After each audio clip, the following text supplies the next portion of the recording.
एक ऐसा व्यक्ति जो पैदा तो गरीब हुआ, एक साधारण से मास्टर के घर में जिसका जन्म होता है, प्राथमिक जो पढ़ाई होती है, प्रारंभिक जो शिक्षा होती है वो बिहार के ही सरकारी स्कूलों में होती है। वहां से निकल करके अपनी मेधा के दम पर वो व्यक्ति यूनाइटेड नेशन तक का सफर तय करता है। यूनाइटेड नेशन के लिए कई देशों में जाकर के काम करता है और उसके बाद लौटकर फिर अपने मातृभूमि, अपने जन्मभूमि भारत में आता है। और भारत में भी जब आता है तो फिर से वही सामाजिक काम में और जन सेवा में, समाज को सुधारने में, समाज में जो विसंगतियां हैं उसको सुधारने में शुरुआत में काम करता है।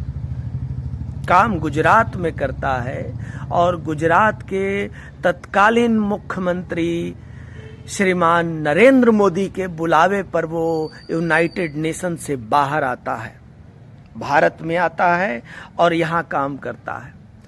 उसके बाद फिर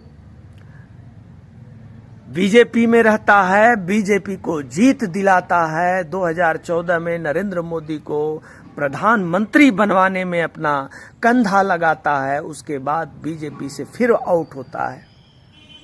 फिर और कई पार्टियों के लिए उसको जिताने में अपना कंधा लगाता है, भाजपा के विरोध में। ये सारे कार्य करके, इतनी उपलब्धियां हासिल करके जीवन में वो इतना बड़ा हो जाता है, इतना बड़ा हो जाता है कि अगर वो चाहे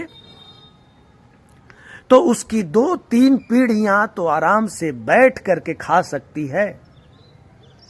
लेकिन फिर भी वो एक प्रण लेता है, फिर से उस ग्रास पे, उस घास पे, उस जमीन पे उतरने का, जिस मिट्टी में वो पहले खेला है, जन्मा है और वहां के उसी मिट्टी में पला बढ़ा है, उसको ठीक करने का निर्णय लेता है। अपने बिहार को ठीक करने का निर्णय लेता है, अपने बिहार में बदलाव लाने का निर्णय लेता है। और मैं बात कर रहा हूं प्रशांत किशोर